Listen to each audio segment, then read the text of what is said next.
Ուզեիր զրոյից սկսել, թե մասնակցել այս մեծ տրանսֆորմացիային փոփոխությունների փուլերով անցնել, վստահաբար կընտրեի փոփոխությունը։ Բանկային գործատուները բանկային ոլորտի ամենաակտիվն են։ Միանշանակ չենք կարող ասել, որ գործ ունենք լավագույն Այո, աշխատակցի համաձայն եմ հետ։ ձեզ Շատ հետ։ կարևոր է, թե ինչպես է հասել այդ արդյունքներին։ Ինչի մասին կլիներ այդ գլուխը, որ դու այդ գրքում կգրեիր։ Որքան պրոֆեսիոնալ լինի HR-ը, որքան ջանք գործադրի, շատ կարևոր է, որ այդ առումով HR-ն ու top management-ը սիներգի ունենան։ Նենց հաճելի է, երբ որ շփվում ես թիմի հետ ու գիտես, որ այնտեղ մոտիվացված մարդիկ են, որոնք իրենց ընկերությունը սիրում են։ Այնպիսի ծրագիր էր ներկայացվում, որ պարզապես այդ challenge-ը չընդունել Այո, կլիներ հնարավոր չէր։ պարտվել երևի հետագայում անպայման զղջալ։ Միջին ուղղակի ղեկավարների, որ հմտություններն են կամ հատկանիշներն են, որոնք օգնում են իրենց առաջ գնալ եւ զարգանալ եւ մեծ հաջողությունների հասնել եւ որոնք են, որ հետ են պահում ու լավ կլիներ, որ աշխատեին մարդիկ դրա վրա։ Ինձ երջանկացնում է դա, մոտիվացնում ու կազմակերպություններում պահում է հենց այդ հանգամանքը։ Քո կարծիքով AI-ը ավելի շատ հաստիկներ կստեղծի, թե ամեն դեպքում ընդհանուր կկրճատվի մասնագետների կարիքը։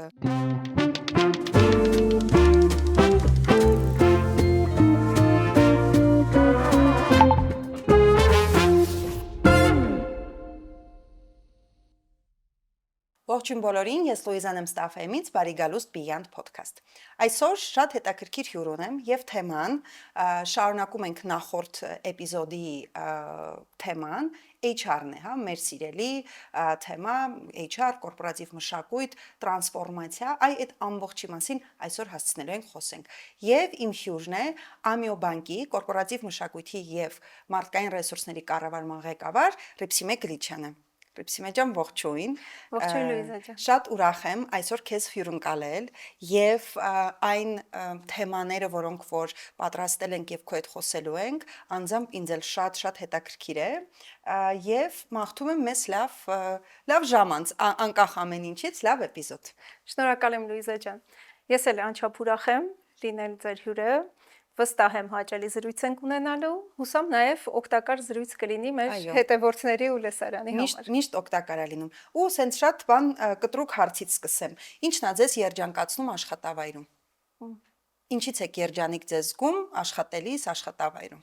Ընդհանրապես ինձ միշտ երջանկացնում են մարդիկ ու էլի մարդիկ։ Իսկ առհասարակ աշխատավայրում ես շատ երջանիկ եմ, երբ ինձ վստահում են։ Այո։ Նաև երջանիկ եմ, երբ թիմային ունենում ենք ու նշում ենք մեր փոքր ու մեծ հաջողությունները։ Դրանք երևի թե ամենաերջանիկ պահերն են իմ աշխատանքային կյանքում։ Շատ լավ, Ռիփսիմե ջան, մենք Ստաֆեմի 2025-ի գալայի ընթացքում առիթ ունեցանք լսել քո պատմությունը Ամիո բանկի տրանսֆորմացիայի եւ նաեւ Փետրվարյան մեր Այդեքսի շրջանակներում, երբ Ամիոն մեր գործընկերն էր։ Հիմա պատկերացրու տրանսֆորմացիայի մասին դե շատ գրքեր կան ու դու գիրք ես գրում։ Մի գլուխ ամբողջությամբ դու պետքա գրես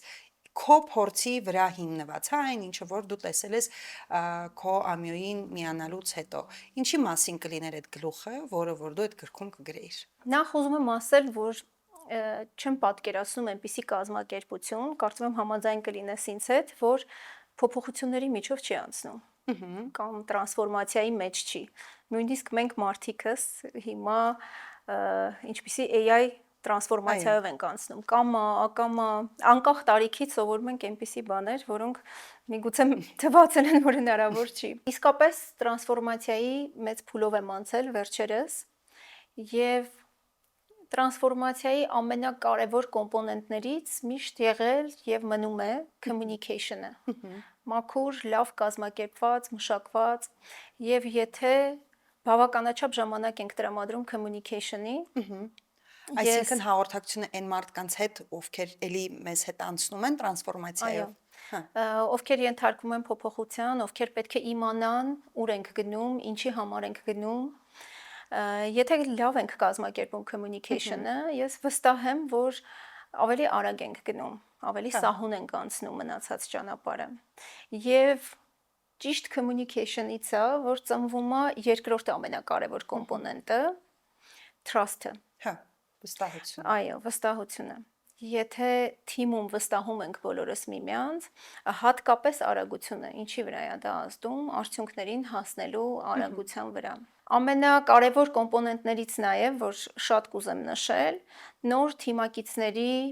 ընտրությունն է Այո։ թիմում։ Մեր փոփոխություններն այնքան խորքային էին, այնքան բազմաշերտ, որ մենք սկսել ենք, ինչպես գիտես, ռիբրենդինգից։ Սկսել ենք նոր արժեքների մշակումից, որին հաջորդել է կոմպետենցիաների մշակումը, դրանից հետո ընդունելի վարքագծերի մշակումը, ընդ որում այստեղ կուզեմ ասել, որ անչափ հաճելի զգացողություն է աշխատել մի կազմակերպությունում, որին միացել ես կազմակերպության ծնունդից սկսած, այսինքն երբ մասնակցել ես արժեքների ձևավորմանը, կոմպետենցիաների մշակմանը, եւ հենց այստեղ է որ պետք է լինել սկզբունքային ու անզիջում, երբ ընտրում ենք նոր մարդկանց, որոնք բացի փորձից ու գիտելիքից շատ կարևոր է, որ համապատասխանեն այս ընդունելի վարքագծին ու արժեհամակարգին։ Եվ եթե համեմատենք, հա, ամեն ինչ իսկապես 0-ից կառուցելու, հա, նոր բանկ 0-ից կառուցելու եւ ամեն դեպքում եղածի հիմքի վրա վերափոխելու եւ լուրջ տրանսֆորմացիայի ենթարկվելու, որն է ամենամեծ դժվարությունը երկրորդ տարբերակի, այսինքն երբ մարդիկ այնտեղ են, ամեն դեպքում դու 100%-ով չես կարողանա փոխել ամբողջ բանկը, հաճախորդներին չես փոխում ամբողջությամբ, այդ հաճախորդներն ունեն իրենց սպասելիքները, հա, գուցե ընդունելի, ոչ ընդունելի, բայց այդ ամենամեծ դժվարությունը որն է եղել Ռիփսիմե ջան, այդ 0-ից ստեղծելուն համեմատենք ձեր դեպքի հետ։ Իհարկե հենց փոփոխությունն է, երբ որ 0-ից ես ստեղծում, փոփոխություն չես անում, ստարտ ես անում ինչ-որ բանի, այո, հենց փոփոխությունն է, բայց որ ինձ հարցնեին կուզեիր 0-ից սկսել, թե մասնակցել այս մեծ տրանսֆորմացիային փոփոխությունների փուլերով անցնել, վստահաբար կընտրեի փոփոխությունը, որովհետև շատ ավելի հետաքրքիր մարտահրավերների առաջ ես կանգնում։ Նշեցիք, որ շատ կարևոր է ճիշտ ընտրել մարդկանց, որոնք որ նոր պետք է միանան։ Այդտեղ ինչով եք առաջնորդվել ու արդյոք համարում եք, որ այդտեղ հաջողության եք հասել, այսինքն ստացվել է ընտրել են մարդկանց իսկապես, որոնք որ կիսել են ձեզ հետ այդ նոր ուղին, նոր արժեքները, նոր սկզբունքները։ Ես հիշեցի, երբ նոր էինք անում ռիբրենդինգը ու հավաքվել էինք մարքեթինգի թիմի հետ միասին, որոշում էինք, թե որն է մեր EVP-ն, այսինքն այն մրցակցային առավելությունը, որի համար տաղանդները կուզեն միանալ մեր թիմին, այո։ Եվ ես դեռևս այն ժամանակ համոզված էի, որ դա այն մաքուր սպիտակ էջերն են, որի վրա տաղանդները կարող են ստեղծագործել, արարել, ունենալով բավարար ազատություն դրա համար։ Ու կարծում եմ հենց դա է մոտիվացիան, որ այդ ցանկությամբ ու դա իրականացնելու վառվող աչքերով մարդիկ են, որ հենց միացել են մեզ։ Այո, իհարկե, քանի որ լուրջ հաջողություններ ունենք, իսկ դա հնարավոր է միայն լավ թիմի շնորհիվ, ապա կարող եմ ասել, որ իսկապես հաջողվել են։ Ընթացքում նաև փոփոխություններ եղել են, բայց ոչ թե որ սխալվել ենք, այլ ամեն ժամանակահատված ունի իր կարիքը ու կարծում եմ ճիշտ ճանապարհով գնացել ենք այդ առումով։ Շատ լավ, Ռիփսիմե ջան, քանի որ այսօր խոսում ենք բանկային ոլորտի մասին, ես մի փոքր մեր կոմպոս ծառայության շրջանակներում ուսումնասիրել եմ, հա, այս նոր ինչ-որ տենդենսներ, տրենդեր հենց բանկային ոլորտում եւ ասեմ, որ STAFM-ում եւ ընդհանուր առմամբ, եթե հայկական շուկան դիտարկենք, բանկային գործատուները բանկային ոլորտի ամենաակտիվն են, փաստացի առաջին տեղում են, այո։ Բանկային վարկային գործ այս մասնագիտությունը երկրորդն է ակտիվությամբ եւ առաջին տեղում վաճառքի եւ սպասարկումն է եւ այն հմտությունները, որոնք որ բանկային ոլորտում պահանջվում են, դրանք եթե soft հմտությունների, հա, հաղորդակցություն, անալիտիկ մտածելակերպ, ուշադրություն մանրուքների նկատմամբ, նաև կազմակերպված եւ այլն։ Եվ միջին աշխատավարձի մասով դեռ նոր տվյալներ չունենք, բայց 2025-ի տվյալներով միջին աշխատավարձը 1.1 միլիոն, սա խոսքը գնում է հարկերը ներառված, այսինքն ոչ թե մաքուր զուտ աշխատավարձի մասին, այլ հարկերի։ Այս հենց կարճ անդրադարձ Ռիփսիմե ջան, քանի որ խոսեցինք բանկի եւ բանկի դե ինչ աշխատակիցներ եք ոնց որ ընդունել, ես կուզենամ սպասենք արդյունքները։ Այո։ Ինչով այդ այնց լավ ոնց որ խոսակցության ուղղությունը։ Դուք երբ որ քննարկեցիք եւ employee value proposition-ը, այսինքն ինչի պետք է աշխատակիցը ձեզ ընտրի, հա, այ ինչի պետք է ընտրի, Ռիփսիմե ջան, ինչով է Ամիո բանկը, ինչ հնարավորություն է տալի այդ սպիտակ թերթից ամեն ինչը ստեղծել, իրենց կարիերան գրել։ Մի փոքր այդ մասով կասեք։ Հենց դա Լուիզա ջան, այսինքն այն աշխատակիցը, այն անձը, ով ունի կուտակած փորձ ու ուզում է ռեալիզացնել փորձը, նաև աշխատել թիմում, որ այդքան ուշադրությամբ, իսկապես puzzle-ի պես հավաքված է, օգնեն միմյանց ու հասնեն առավելագույն արդյունքի, հենց դա է եղել ամենամեծ մրցակցային առավելությունն ու մոտիվացիան, սկզբում իհարկե դժվար էր, ամենադժվարն այն էր, որ մարդիկ հավատան տրանսֆորմացիային, հավատան, որ իսկապես փոփոխությունը լինելու է։ Այդ առումով ես միշտ ասում եմ, որ ես եթե ոչ առաջինը, ապա առաջիններից եմ, ով տրանսֆորմացիան սկսելուց հետո հավատացել ու միացել է, որովհետև այնպիսի ծրագիր էր ներկայացվում, որ պարզապես այդ challenge-ը չընդունել, կլիներ պարտվել երևի հետագայում անպայման զղջալ։ Ռիփսիմե ջան, մեծ է HR թիմը Ամիո բանկի, քանի մասնագետ ունեք։ Մենք 20 մասնագետ ունենք, դժվար է ասել մեծա թե փոքր, ամեն դեպքում արդյունավետ գործառույթներով ու պրոցեսներով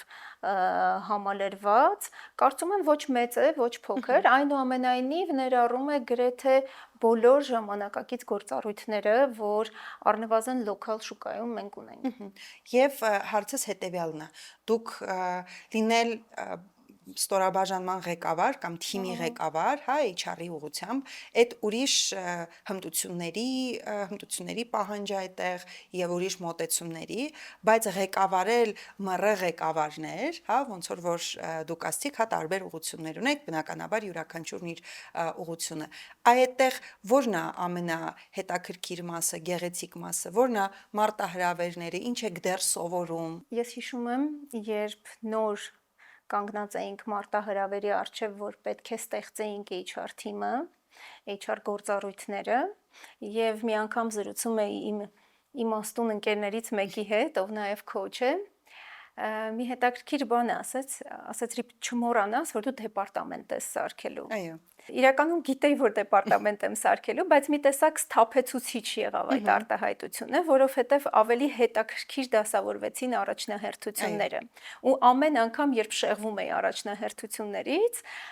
հիշում էի այդ արտահայտությունը եւ ինձ իսկապես շատ օգտակար է եղել։ HR ղեկավարների ղեկավար եղել եմ նաեւ նախկինում, բայց այստեղ մենք ավելի ինստիտուցիոնալ համակարգ ստեղծեցինք։ Շատ արագ ես հասկացա, որ միայն մասնագիտական գիտելիքները բավարար չեն, որովհետև հենց հատկապես HR-ին առնչվող խնդիրները շատ բազմաշերտ ու խորքային էին, դրա համար մենք կարիք ունեինք հարուստ կենսափորձով ու հարուստ մասնագիտական փորձով տաղանդներ ներգրավել HR-ում։ Եվ այսօր մեր HR յուրաքանչյուր գործառույթ իսկապես փորձառու պրոֆեսիոնալ եւ ամենակարևորը adekvat, շատ եմ գնահատում այդ adekvatությունը, adekvat ղեկավարների հուսալի ձեռքերում են։ Եվ այդ մարդկանց Ամիո բանկում ես հավատացած եմ, որ պահում են հենց այդ սպիտակ էջերը, որոնց վրա իրենք իսկապես ազատ են իրենց ունեցած ամբողջ փորձով հանդերձ ստեղծելու այդ իրենց հոգեհարազատ գործառույթը մեր բանկում։ Իմ դերը ավելի շատ ռազմավարական ուղղություն տալն է, համապատասխան միջավայր ստեղծելը, մոտիվացնելը եւ հուսամ նաեւ չխանգարելը։ Այո, ես մեր թիմն էլ տարբեր առիթներ ենք ունեցել Ամիոյի HR ամբողջ թիմի հետ, հա, ինձ թվում է, եթե ոչ բոլոր 20-ի, հաստատ կեսի հետ տարբեր պրոյեկտների շրջանակներում շփվել ենք ու մենք նենց հաճելի է, երբ որ շփվում ես թիմի հետ ու գիտես, որ այնտեղ մոտիվացված մարդիկ են, որոնք իրենց ընկերությունը սիրում են։ Այդ շատ արագ զգացվում է ցանկացած շփման դեպքում ու կարծում եմ, որ այդ առումով քո դերը Ռիփսիմե ջան, այդ տենց ինչ որ գովեստի խոսք չի էլի, տենց շատ օբյեկտիվ, շատ մեծ է, որովհետև կարա լինի, որ ղեկավարը ինքը ուժեղ ղեկավար է, բայց միշտ չի որ հնարավոր է իսկապես շատ տարբեր ընկերություններից ամյո եկած ու շատ ուժեղ HR ղեկավարների ղեկավարելը։ Ես ճանաչում եմ շատ քո ղեկավարներից, հա, քո թիմում ու այդ միանշանակ կարող եմ ասել, որ այդքան հեշտ չի։ Շնորհակալ եմ Լուիզա ջան, դա իհարկե իրենցից էլ է, որ մենք մոտիվացված ենք, որովհետև միայն ես չեմ մոտիվացնում թիմի անդամներին, իրենք իրենց էլ, իրենց գիտելիքով, փորձով, շփման ձևով, հասունությամբ, միմյանց տալու ու վերցնելու ցանկությամբ իսկապես մոտիվացնում են մեկը մյուսին։ Եթե անդրադառնամ հարցի մյուս մասին, մռը առաջնորդի ազդեցության շրջանակի մասին, ապա ուզում եմ անպայման նշել, որ մռը ղեկավարի ազդեցության շրջանակը պետք է նույնը լինի, անկախ նրանից ինքը ղեկավարների ղեկավար է, թե ուղղակի միակ HR աշխատակիցն է տվյալ կազմակերպությունում։ Այլ հարց է, որ կարող է փոխվել շփման շրջանակը։ Օրինակ ավելի շատ շփում տնօրինության անդամների հետ, չգիտեմ, խորհրդի անդամների հետ ու ցավոք սրտի միգուցե ավելի քիչ հնարավորություն շփվելու այլ աշխատակիցների հետ։ Ու հենց այստեղ է HR մյուս աշխատակիցների դերը։ Մեր թիմում յուրաքանչյուրն ունի իր խնդիրների լուծման շրջանակը, որտեղ A-ից Z տանում է խնդիրների լուծումը ու մյուս ստորաբաժանումներից յուրաքանչյուր աշխատակից գիտի, թե որ հարցով ում պետք է դիմի։ Հա, այդ կարևոր է շատ չխառնվում։ Այդ առումով միշտ չէ, որ կամ շատ հազվադեպ է, որ պահանջվում է իմ անմիջական մասնակցությունը խնդիրների լուծմանը եւ երևի թե որպես ղեկավար ես դա իմ հաջողություններից մեկն եմ համարում։ Այսինքն ավելի ինքնուրույն են եւ տեղում որոշում կայացնելու ու ամբողջ process-ը own անելու, հա, այսինքն այդ պատասխանատվությունը իրենց վերցնելու, այդտեղ է։ Այո, եւ իրավասություն ունեն եւ գիտելիք ու փորձ ունեն այդ առումով։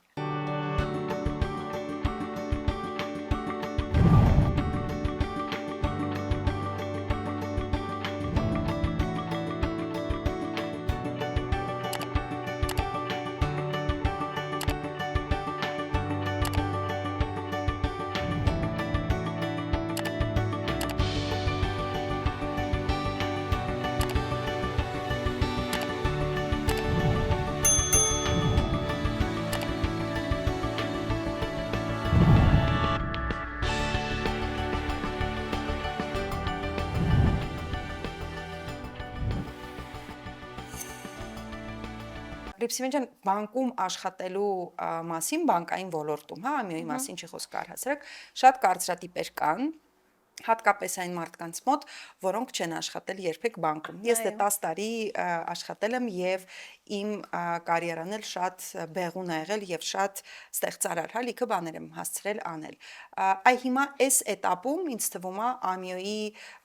մարդիկ երևի ամենա բեղուն կարելի ասել եւ ամենաշատ ինչ որ նոր բաներ ստեղծելու շրջանն է։ Այ մի քանի կարևոր մեծ նախագիծ կարող եք առանձնացնել, որ այս պահին ամյոն անցնում այդ նախագծերով իրականացնում է կլինի HR-ում, կլինի ընդհանուր եւ որ ամյոյին իսկապես այն մարդկանց համար լավ գործատու է, որոնք որ այդ ինչ որ նոր բաներ են ուզում անեն, փորձեն, տրանսֆորմացիային մասնակցեն եւ այլն։ Ես երևի թե HR նախագծերի մասին կխոսեմ։ Նախագծերը, հատկապես մեծ նախագծերը օգնում են, որպեսզի մարդիկ ներգրավված լինեն։ Եվ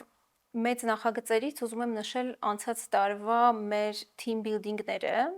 որոնք սովորական չէին այնքանով, որ յուրաքանչյուր մեծ դեպարտամենտի խնդիրներ ու առաջնահերթություններ ուսումնասիրվել են։ Նոր։ Այո, եւ յուրաքանչյուր team building-ը կառուցվել է այդ խնդիրներին համապատասխան, համահունչ դրանք լուծելու համար։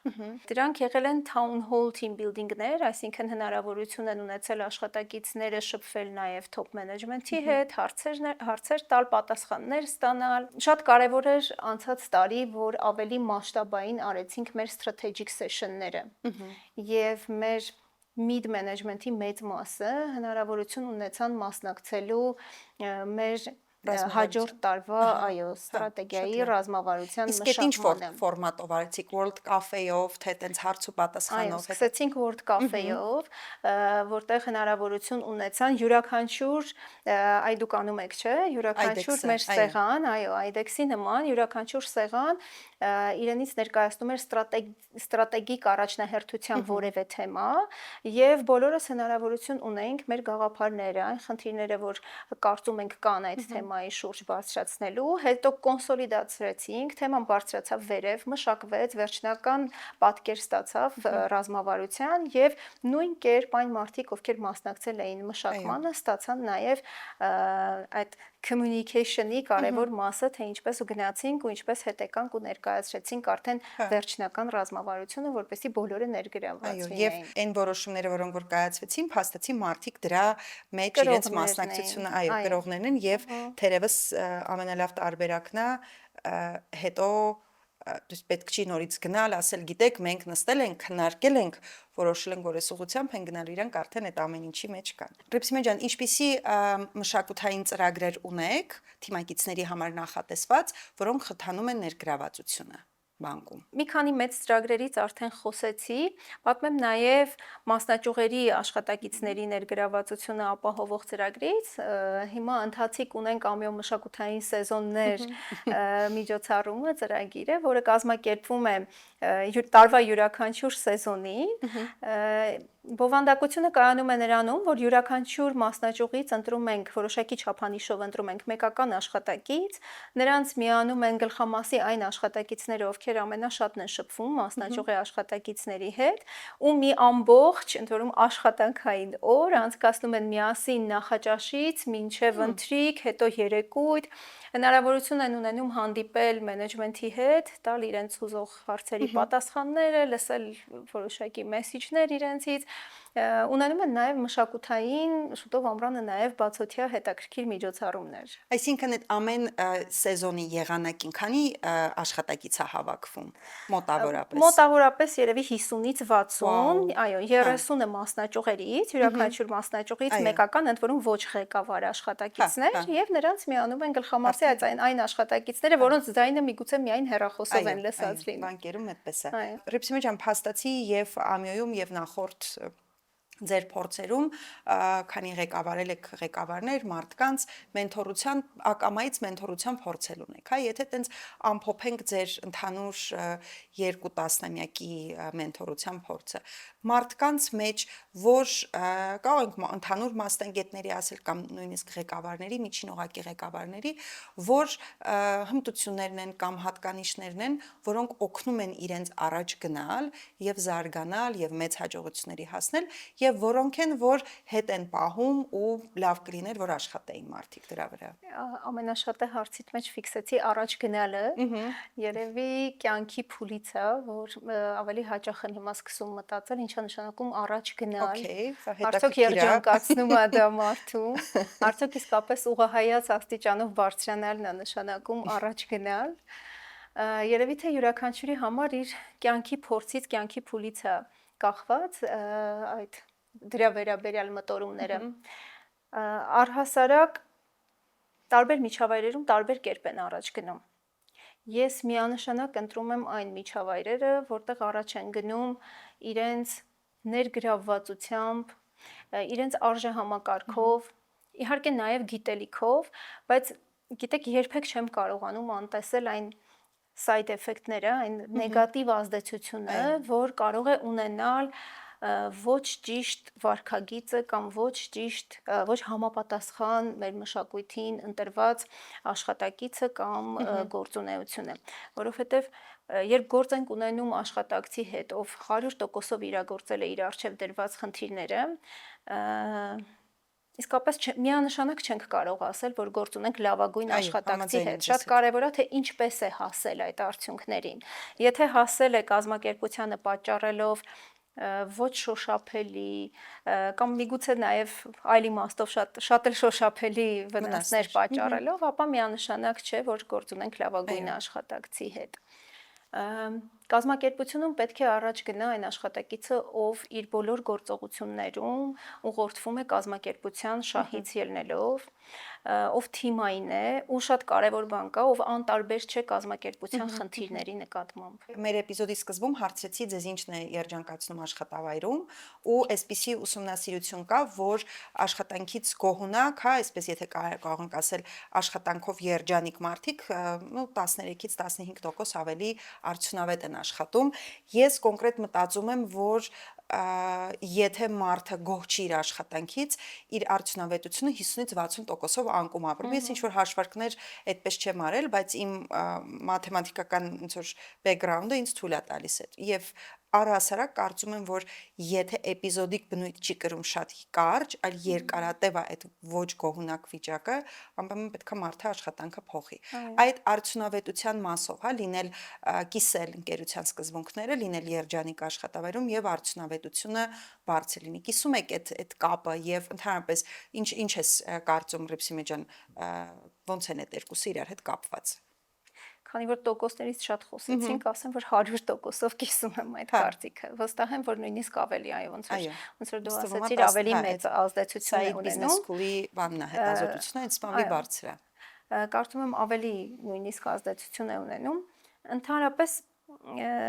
տարբեր մարդկանց տարբեր բաներ են, չէ, երջանկացնում։ Նույն տրանսֆորմացիան մի մարդու կարող է երջանկացնել, մյուսին հակառակը, այո։ Այո, ճնշել։ Առհասարակ ինչ է պետք աշխատակցին, որպեսզի երջանիկ լինի։ Եթե աշխատակցին տանք լավ վարչատրություն, լավ միջավայր,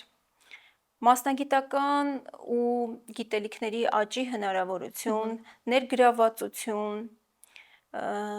բնականաբար աշխատակիցը կլինի երջանիկ, բայց այստեղ կարևոր է նաև, որ ճիշտ աշխատակից, ճիշտ մարդ ընտրած լինենք, որպեսզի համ վերցնի, համ գնահատի, վերադարձնի նաև։ Այստեղ եթե նկատում ենք HR-ի գործառույթը բազմաշերտ է, չէ՞, պետք է նախ ընտրի լավ աշխատակցի, հետո այդ աշխատակցին պետք է երջանիկ պահի։ Ճիշտ է, HR-ի դերը շատ մեծ է, բայց կուզեմ նաև նշել top ղեկավարության, top management-ի դերը, որովհետև որքան պրոֆեսիոնալ լինի HR-ը, որքան ջանք գործադրի, շատ կարևոր է, որ այդ առումով HR-ն ու top management-ը սիներգի ունենան։ Այո, միասին աշխատեն, իհարկե։ Այո, վստահ եմ այդ պարագայում Ցավոք միշտ չի այդպես է։ Այո, ցավոք միշտ չի, բայց ինձ երջանկացնում է դա, մոտիվացնում ու կազմակերպություններում պահում է հենց այդ հանգամանքը։ Այո։ Ռիփսիմե ջան, եթե հիմա շատ ենք խոսում տեխնոլոգիաների մասին, AI-ի մասին եւ անհնար է դրան չանդրադառնալը։ Շատ խոսեցինք այսօր կոմունիկացիայի հաղորդակցության, մարդկանց հետ աշխատանքի, մարդկանց մասին, հա։ Հիմա ուզենք թե չուզենք, ամեն դեպքում արհեստական բանականությունը շատ տարբեր ոլորտներ է, ինչ որ ոլորտներ շատ ավելի խորնամտել, ինչ որ ոլորտներ դեռ չէ, բայց շատ մեծ պոտենցիալ կա։ Ոնց ես տեսնում ազդեցությունը AI-ի HR-ի վրա կարճաժամկետում, երկարաժամկետում եւ արդյոք այդ բոլոր գործիքներն ու նորարարությունները, որոնք գալիս են, դրանք մեզ օգնելու են ավելի լավ շփվենք մեր մարդկանց հետ, թե հակառակը խանգարելու են։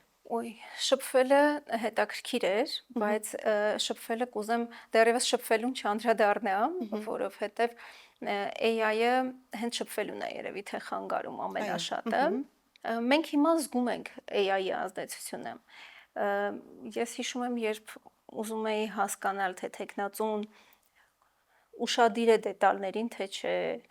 ինչ կոկիկության, պատասխանատվության առումով, համակարգված մտածելու առումով, օրինակ հանձնարարում էինք, ասում էինք մի հատ պրեզենտացիա սարքի ինչ-որ առումով, ու թե այդ bullet point-երը ոնց է դրել, արդյոք վերնագրերը նույն շրիֆթով է արել, ամենապրիմիտիվ օրինակն եմ, հա, ասում, դու հասկանում ես շատ բան տեխնացուի մասին։ Այսօր տեխնացուն բերում է AI-ով պատրաստած պրեզենտացիա, որին ես դեմ չեմ։ Ուղղակի մենք ինքներս HR-ներս պետքա տրանսֆորմացվենք, ինչպես ենք գնահատում, ինչն ենք գնահատում։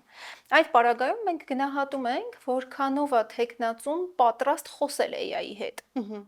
Որքանով է հասկացել AI-ի լեզուն, որպեսզի ստանա այն ինչ որ պետք է։ Ի վերջո մեր նպատակը որն է, որ այդ աշխատակիցը ստանա այն ինչ որ ուզում է։ Եթե ինքը կարողանում է թեկուզ AI-ի միջոցով ստանալ, ուրեմն օքեյ է, բայց այդ mindset-ի փոփոխություն է էլի։ Այսինքն մենք թիմով ու շատ այդպիսի դեպքեր կան մասնագիտություններ, որ ես նկատում եմ բարձր վարձատրվող մասնագիտություններ ու դրանք տարածվածները չեն, որ արդեն հայտնի են, կամ բաներ, որ նկատում եմ, որ արդեն կորցնելու են իրենց դերը ու ճիշտն ասած նաև ցավում եմ այդ առումով, որովհետև պետք է այդ մասնագետները հասցնեն վերակազմակերպվել, բայց շատ հետաքրքիր դեպքեր եմ նկատում, նույնիսկ մեր թիմում կան սկիլեր, որոնք շուտով հնարավոր է, որ դրանց կարիքը չունենանք։ Իհարկե վստահ եմ, մենք շատ մեծ հաջողությամբ դրանք կտրանսֆորմացնենք։ Իսկ քո կարծիքով AI-ը ավելի շատ հաստիկներ կստեղծի, թե ամեն դեպքում ընդհանուր կկրճատվի մասնագետների կարիքը, այն մասնագետների քանակը, որոնք պետք են։ Ամբողջ աշխարհում, ամբողջ բոլոր ոլորտներում, բանկայինում չէ միայն։ Ամբողջ աշխարհում ես չեմ կարծում, որ կկրճատվի, մեծ կրճատումներ տեղի կունենան, կարող է նույնիսկ հակառակը տեղի ունենալ, չեմ կարող ասել։ Ես օրինակ հավատում եմ, որ շատանալու են հաստիկները ամեն դեպքում։ Ուղղակի ձանձրալի գործառույթները կվերանան։ Իրականում AI-ը դժվարել չի։ Լիքը գործառույթներ ունենք, որ կկրճատվեն, որոնք միգուցե ավելի դժվար են, քան AI-ի դարում ծնված մարդիկ AI օգտագործելիս։ Շատ լավ, Ռիփսիմե ջան, շնորհակալ եմ շատ, հենց AI-ին չի լինում չանդրադառնալ, իսկապես հետաքրքիր է։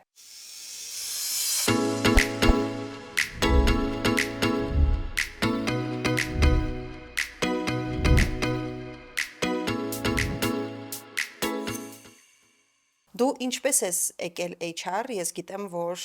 տեխնիկական կրթություն ունես, ու արդյոք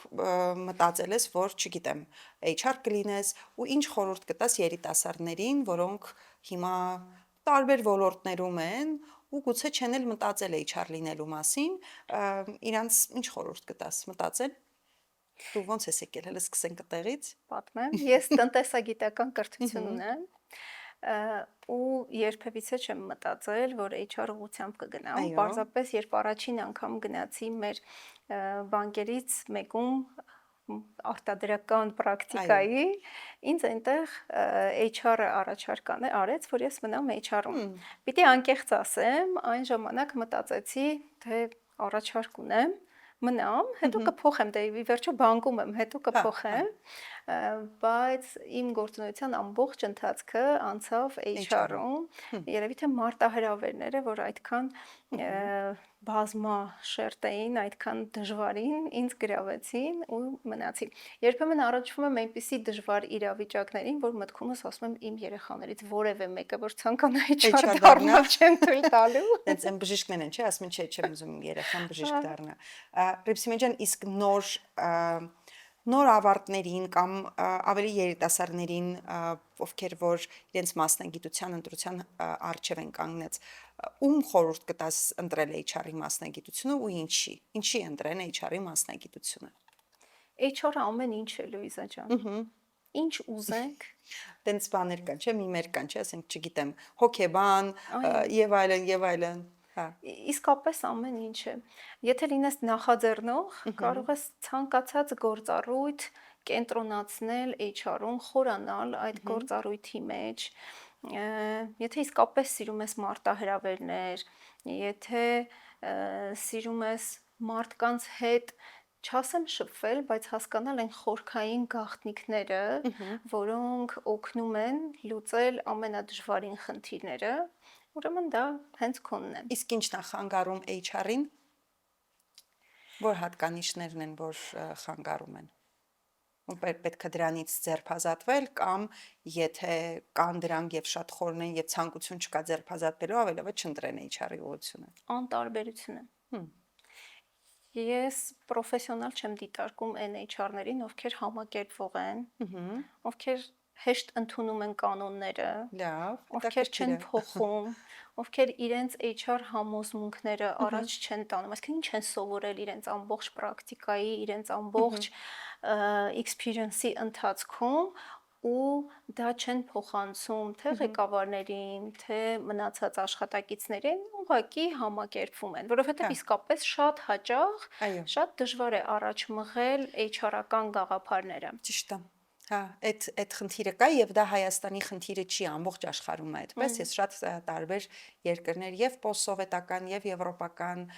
եւ նույնիսկ ԱՄՆ-ն ուսումնասիրել եմ ու այդ համատարած է եւ ասեմ, որ Հայաստանում HR-ները բավականին ուժեղ են ու քանի որ ճնշող մեծամասնությունը նաեւ կանայք են, իսկ հայ կանայք բոլորս գիտենք, որ շատ ուժեղ են եւ շատ ձգտող են, կարծում եմ այդ մասով խնդիր չունենք, բայց համաձայն եմ քո հետ այդ անտարբեր չլինելու եւ առաջ տանելու մասը շատ կարեւոր է։ Ռիփսիմե ջան, ին վերջին հարցը, եթե մենք հանդիպեինք 1 տարուց կամ 2 մի խոսքով ինչ որ ժամանակ հետո եւ էլի խոսեինք ամյոյի մասին, քո մասին, մասնագիտության եւ այլն, ընդհանուր ինչ ձեռքբերումներ կուզենայիր, որ լինեին եւ մենք դա քննարկեինք, դա խոսեինք, դրա մասին խոսեինք։ Քանի որ ես ասացի, որ ինձ